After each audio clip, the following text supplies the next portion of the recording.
Blog Talk Radio.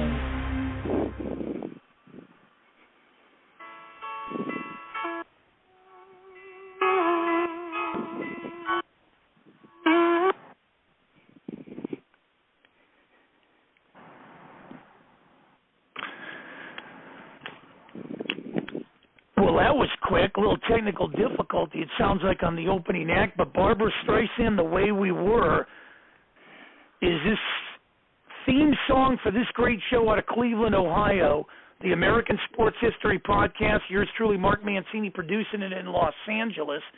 347-205-9631.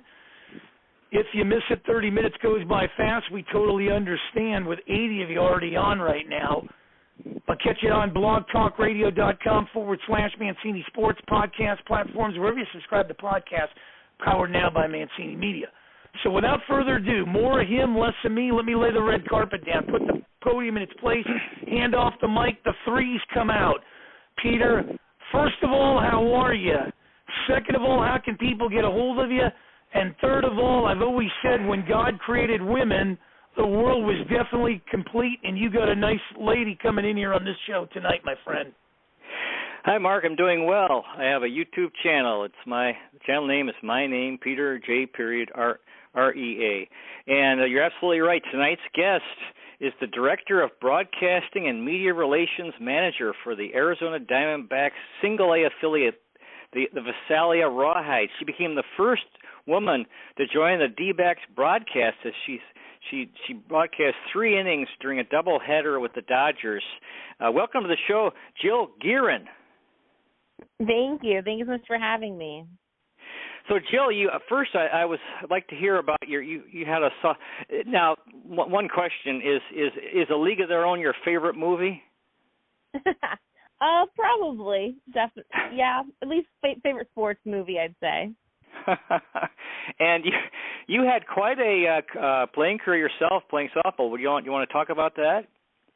Yeah, of course. I mean, my love for baseball and softball started at a young age. I first started playing baseball when I was 6, made the transition to softball when I was 8, and was lucky enough to continue my playing career through all 4 years of college. I was a starter all 4 years as well at Emerson College in Boston, and that has really just kind of propelled my career and my understanding of the diamond sports to a whole other level.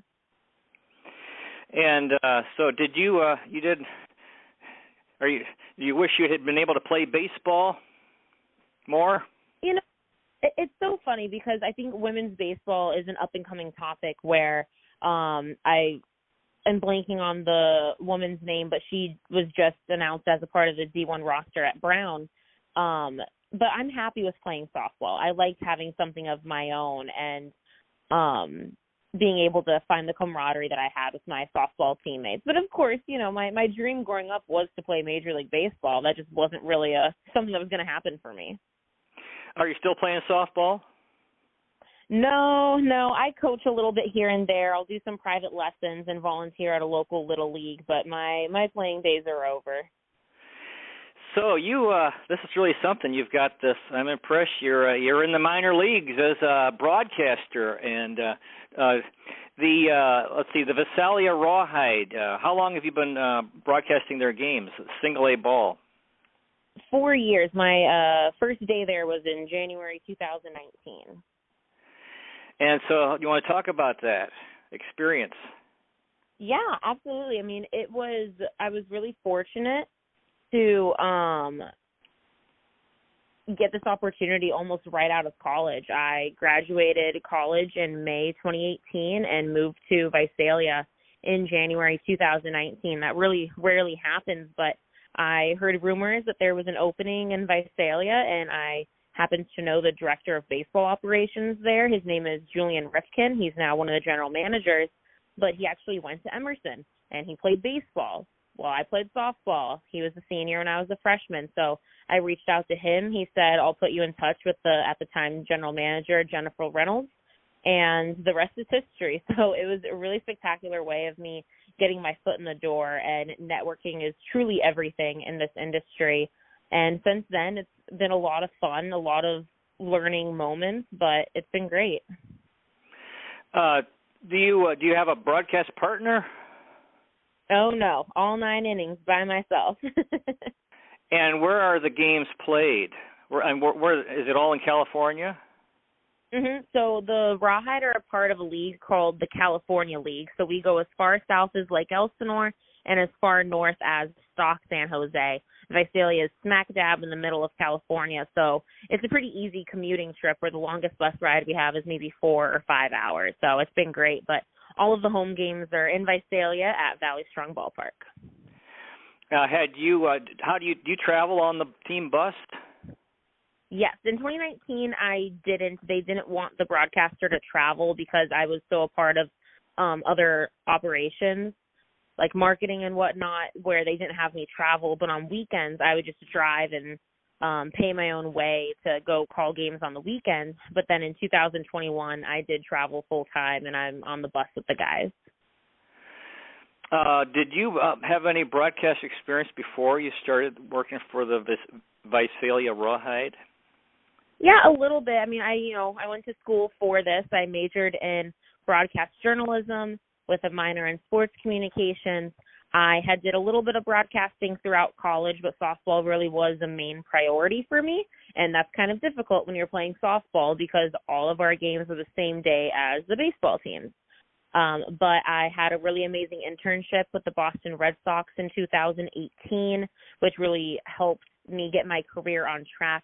Tim Neverett, who's still a mentor of mine, he helped me get a job with the Nashua Silver Knights, which is a summer collegiate team in New Hampshire, and I was able to do some broadcasting there. So I had done maybe 20 games before I accepted this job with the Rawhide. Do you want to talk about your 3 innings broadcasting Arizona Diamondbacks? Was that last or this past year? Yeah, of course. It was in September of this year. It's a dream come true. That's something that once you decide you want to be a broadcaster, that is something that you dream of every day. And let alone is at Dodger Stadium. It couldn't be more perfect than that. One of the most legendary stadiums in baseball history. To be able to be there for a day game, it was amazing. And I'm so grateful to the Diamondbacks for giving me that opportunity and for entrusting me in that. It's a big deal. I understand how fortunate I am. So can't say enough great things about that organization, and again, it was just a dream come true. We got some comments. Johnny from Brecksville, Ohio. Hi, Peter and Jill. He's talking about Deshaun Watson playing this Sunday against for Cleveland in Houston. We'll see how that goes. Lou from Rocky River, Ohio. Maybe we can use Jill to play for the Cleveland Guardians. Peter, your show is part of our family. Keep up the great work. Denise from San Francisco, California. Another great show in the network. So nice to listen to a great lady talking about how to get involved in professional baseball. Any comment, Jill?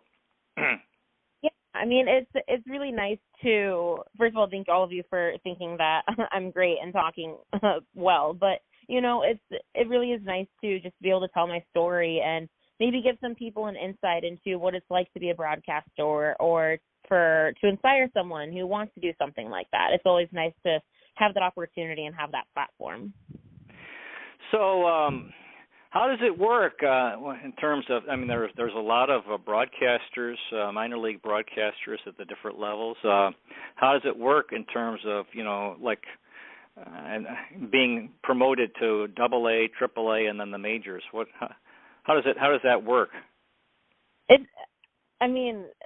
To be honest, I feel like it's 50% luck. It's right place, right time, networking, and then being ready when that opportunity comes. There are a lot of people who deserve to be broadcasting at the AA, AAA, major league level, and they're not ever going to get that opportunity, and that's not fair. My ability to broadcast for the Diamondbacks was networking and just being fortunate. Scott Geyer, the vice president of the Diamondbacks, I met him during the Arizona Fall League last year in 2021.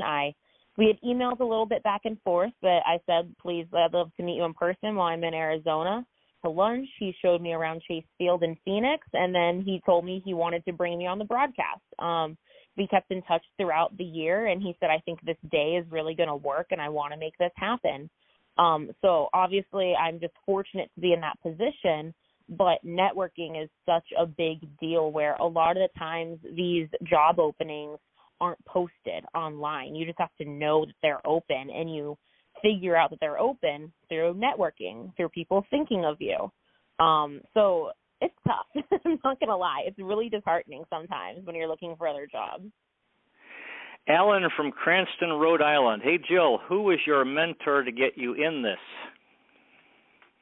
My mentor currently is Tim Neverett.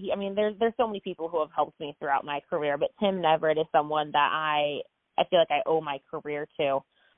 He's now with the Los Angeles Dodgers.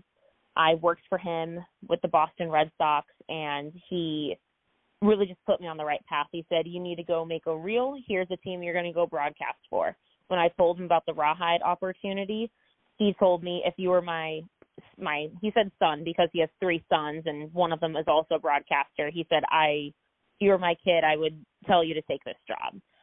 To be able to have that type of perspective and to understand that someone truly cares about you like that is so rewarding. Where in 2 weeks I'm going to go watch his Labrador while him and his wife go on vacation. It's that level of a friendship now.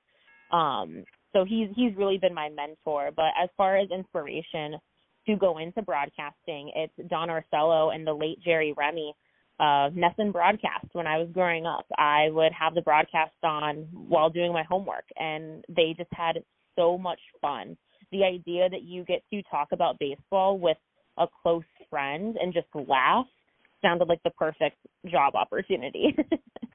And did you say the late Jerry Remy? Yes. He's Jerry gone. Remy.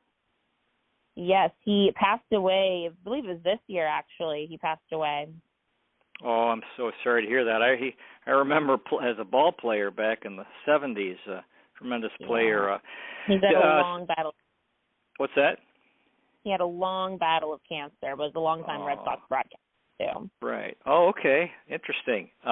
Any other famous broadcasts? So those were guys, and when you were growing up, that you were listening to the Red Sox. And any other guys or broadcasters that inspire you, like Vin Scully or anybody else? Of course, Vin Scully is amazing. He's what everyone looks up to. I just wasn't a Dodger fan, so I didn't listen to him a whole lot. Someone who I look up to is definitely Susan Waldman. She is the color analyst for the Yankees radio network, and she has been there for a long time. So I deal with a lot of sexism in the year 2022. I can't even imagine what she dealt with in the 80s, So I just have so much respect for her and what she has done to make my life easier and other women's lives easier. Do you have any signature expressions? I don't know if I have a signature expression yet. I think I make fun of myself a lot on the I'm broadcasting 130-plus games for 9 innings by myself. You get a little crazy at some point because you're not talking just to yourself. You're broadcasting to an audience, but you don't really get reactions. You're just talking into a room, into a microphone by yourself. So I'm going to make mistakes. It's single A. I'm 26. So whenever I make a mistake, I tend to say error goes to the broadcaster. That's an E. Jill if I mess up or anything. I think I've said that a little too many times. My mom's starting to think that I'm delusional. So that I think that's kind of my catchphrase right now. E. Jill. Yep, instead of a E1, E3, it's E. Jill. Okay. And so you spend time researching players in terms of their background, and you can when they're batting or pitching, and you bring up their background. Yeah, I try to research them as much as possible. It's really hard at the single A level to do that because they are so young. My players are between the ages of 18 and 23. And unless they went to college, there really isn't a lot of information. I can see how they were drafted. I can see what they were like in high school. But particularly the Latin American players, there's really no information on them unless they're a top prospect. So a lot of my research is going down there and talking to these guys and getting to know them on a little bit of a personal level and just hearing their stories and seeing what their mindset is throughout the game. At the beginning of the show, I talked about how my playing career has really helped me have a unique perspective, and I think that has truly helped me with these players as well. To be sympathetic to their situation. Exactly. Yeah, that's the thing that you see in the media, this critical attitude, which I really dislike. That I've never been a broadcaster, and I was not a player myself, but I feel like, oh, come on, give these guys a break. And so anyway, you played well into college, so that would definitely give you that. Do you have much? Do they have a media guy that helps you very much to learning about the players? Really, I'll use like Baseball America's Top Prospects book. I'll usually have 2 or 3 guys in the top 30, and then they keep listing them through, I think, usually 50 or so, and just give little blurbs, and I'll have probably 5 or 6 guys from that. But, you know, I create our own game notes. That is a part of my job where I have information on these players, but I'm the one who's researching all of it. So it's a lot of making things from scratch, especially at the single A level. And so you're interviewing players before the game? Yep, interviewing them before the game. I try to make it laid back, yeah. During batting practice, I always go down and just have a conversation. So just try to get to know them. And and then you can use that in your broadcast to talk about them when they're batting or pitching. Yeah, I mean, you know, they're going to talk about statistics and whatnot, but at the end of the day, you can't be talking about statistics for 120 plus days. What do you do during rain delays? Thankfully, not a whole lot of rain delays in California, but I try to stay out of the rain. In 2021, I was also the director of marketing, so I was down on the field waiting to hear information on updates for rain because I was the one that had to post it, or I had to instruct one of my interns to post it, so a little bit more involved there. But this last year, we had 1 rain delay. It was postponed to the next day. It was at Inland Empire 66ers in San Bernardino, and I was on the road, so it was a little bit easier, and we could see lightning everywhere, so we knew this game wasn't going to play. So I was just hanging out and talking with Steve Wentz, who's the voice of the Sixers, so that was a pretty relaxing moment for the rain delay.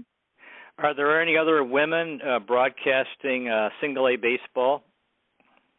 So not in my league. There is 2 other women who are broadcasters in the minor league level.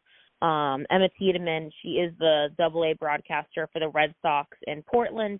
Emily Messina is right now between positions in broadcasting, but she was in AA.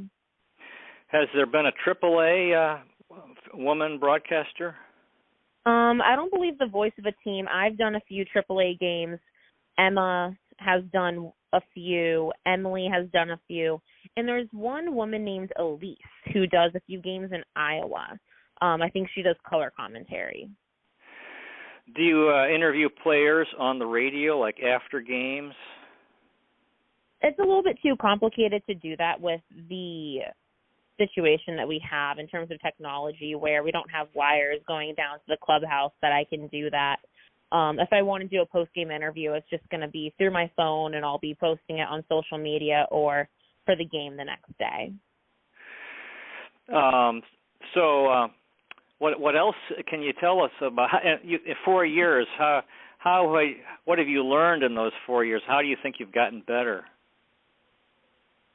That's tough. I think my pace of play has gotten a lot better. I had a decent understanding of it because I did play the sport, but understanding kind of the tempo that you need to have, understanding when to bring in stories is something that I'm still working on.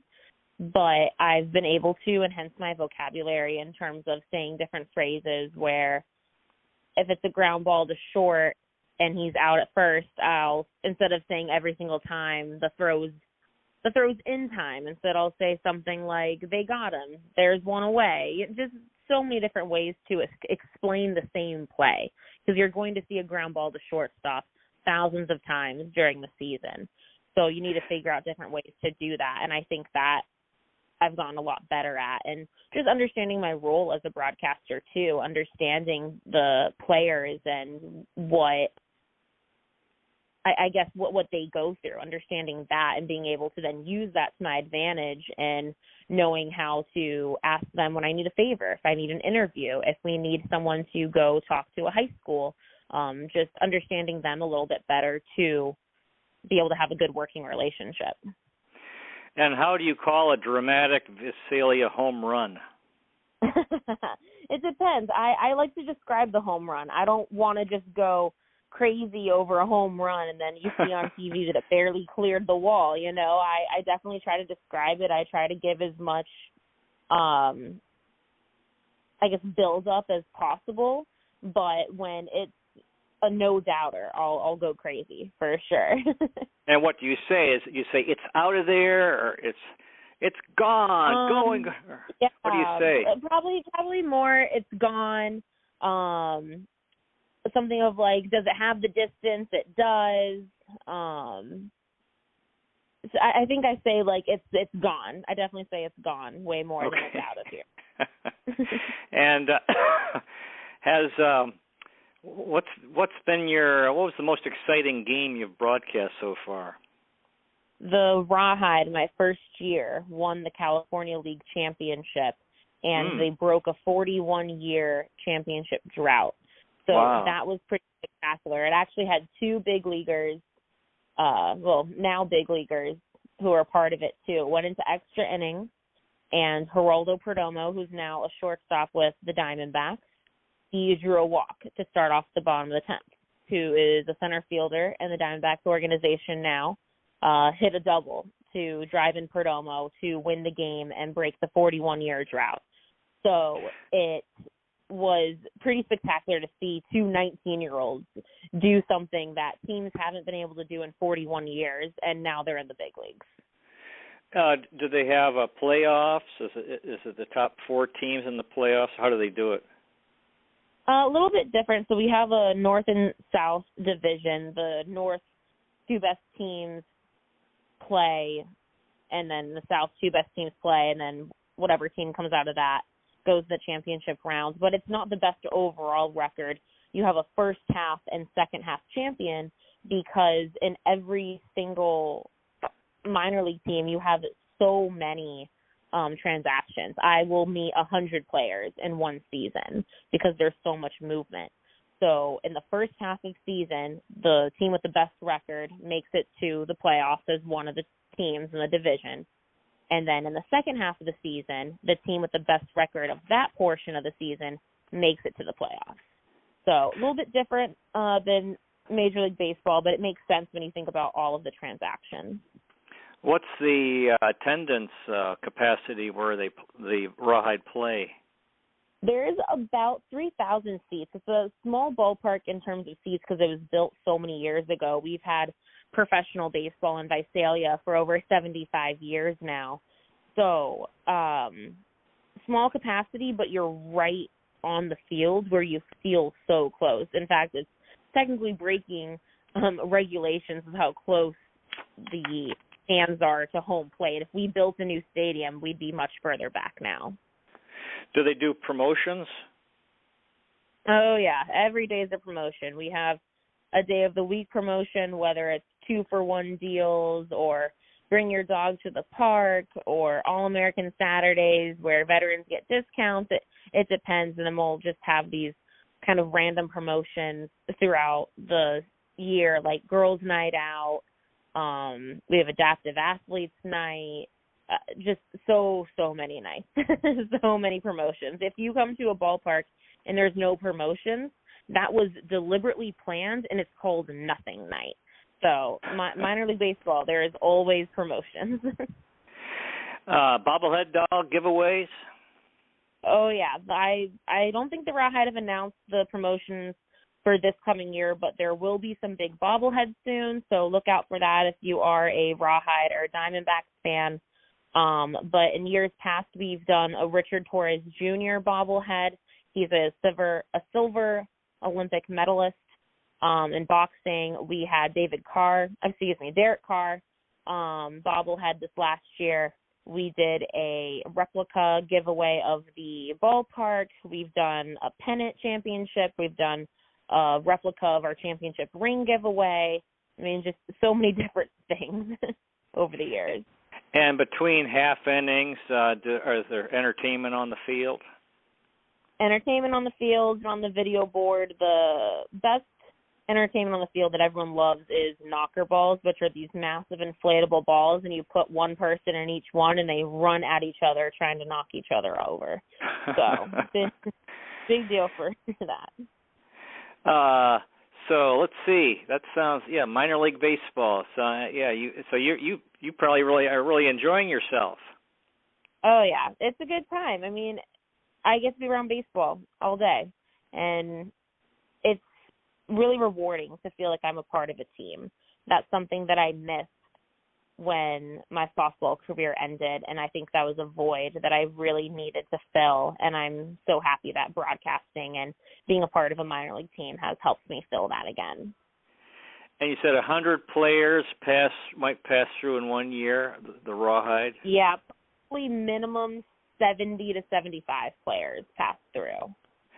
So you're really keeping busy with the new players, trying to learn about them as they come in.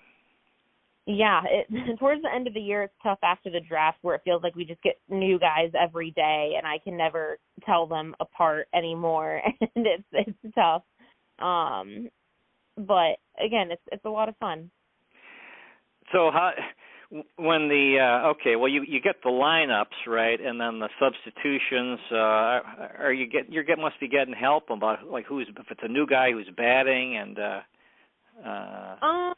The public address announcer is announcing their names, right? I'm usually the one going and telling the PA guy, hey, he's new. He'll usually figure out if it's a batter, but sometimes they won't see that it's a new pitcher. They might miss that, or they can't see who it is. I know these guys a lot more than the PA announcer or the official score because I see them pitch every single day. I know their mannerisms. I know like the color of their hair. I know their pitch slot, their arm angle. So I'm the one who's usually able to figure it out, and I will be texting the PA announcer and official score to make sure that they got it right. Do you speak Spanish? Working on it. Not bad. We're getting better every year. I think this year I really improved because at one point out of a 30-man roster, we only had 8 players who were born in the United States. Everyone else was from Latin America, so my Spanish has greatly improved. Is there a translator? Not an official one. There's always going to be one person on a coaching staff who is bilingual. That's kind of basically like just how you have to do it in baseball everywhere now because there's so many Latin American players there. When we had a Taiwanese player this year, and a translator did come with him. I've had a Japanese player before, and a translator came with him. So it depends on the situation, but usually guys from Asia will have a translator. Can you interview a Hispanic player in Spanish? Not formally. My conjugations are not there. I know the words, but when I have to conjugate them, and then when I have to use past tense or the ing, it just gets too complicated. And I probably sound like a 5-year-old when I'm talking to these guys, but I think they appreciate that I'm trying because, frankly, there's a lot of people in this world who aren't going to try to learn their language. They're going to expect them to learn the language and figure it out, and I don't want to be one of those people when I have to work closely with them every day. And I want to make them feel as comfortable as they can with me, and that way they can feel comfortable practicing their English, and I'll practice my Spanish. So it's a good trade-off. Yeah, I've noticed that there's been guys now they have these translators on TV for guys who don't feel comfortable with their English, and so there really has been more. So that's of course languages are. I mean that's probably, I'm sure you know that it's going to be, and it's not languages aren't easy, but that's going to really help you if you can improve you already know what I'm telling you, because there's so many Spanish players and they're good, and so if you can talk, and then you can talk with them, and other people can't because they don't speak Spanish, because it takes a lot of it takes effort to get to learn any language. Spanish is probably the easiest for English speakers. Yes, definitely. It's still hard. And one kind of fun fact about those guys that you see on, whether it's MLB Network, your ESPN, or your local station that are being interviewed after the game and they're speaking in Spanish and they need a translator, they probably are understanding everything that reporter is asking them in English. They just don't feel comfortable saying it in Spanish. I had one guy in 2019 named Giancarlo Cintrone, and his English was great. He was from Puerto Rico. I think they usually learn it at a young age there since it is a U.S. territory. He went to a junior college in Florida, so his English was good. And we would do an interview once a week just so that way he could get used to speaking in English on camera and in a formal setting, which is so important for these guys. And I wouldn't feel comfortable doing an interview in Spanish formally either. So it's just something that people aren't aware, that these guys are learning English. They just don't feel comfortable because they've been ridiculed a lot for it. Right. Yeah, people, we all do it, and we shouldn't do it because laughing at people's inability, if you try to learn another, you understand. I've tried to learn Filipino and Spanish, and then you feel like, oh, it's tough, and then you think, don't laugh at people who are trying to speak another language. Our guest has been Jill Gearin, the Director of Broadcasting and Media Relations Manager for the Arizona Diamondbacks Single A affiliate, the Visalia Rawhide, first woman to join the Arizona Diamondbacks broadcast, did 3 innings this past year. The time has flown by, Jill. Do you have any final words tonight for our audience? No, just thank you for everyone for listening. If you ever want to reach out for anything, you can find me on Twitter or Instagram at Jill Gearin. Well, wonderful interview. Thank you so much for coming on, and really interesting. And congratulations and good luck to you as moving forward. Thank you very much. I appreciate you having me on. Wonderful. Next week, listeners, we're going to have Bill North, the center fielder and starting center fielder and leadoff hitter for the coolest MLB team of all time, the Oakland A's from the early 1970s. Dear listener, may the road rise to meet you. May the wind be at your back. May the sun shine warm upon your face and rains fall soft upon your fields. And until we meet again, may God hold you in the palm of his hand. Good night, everybody. Thanks again. Jill Gearin.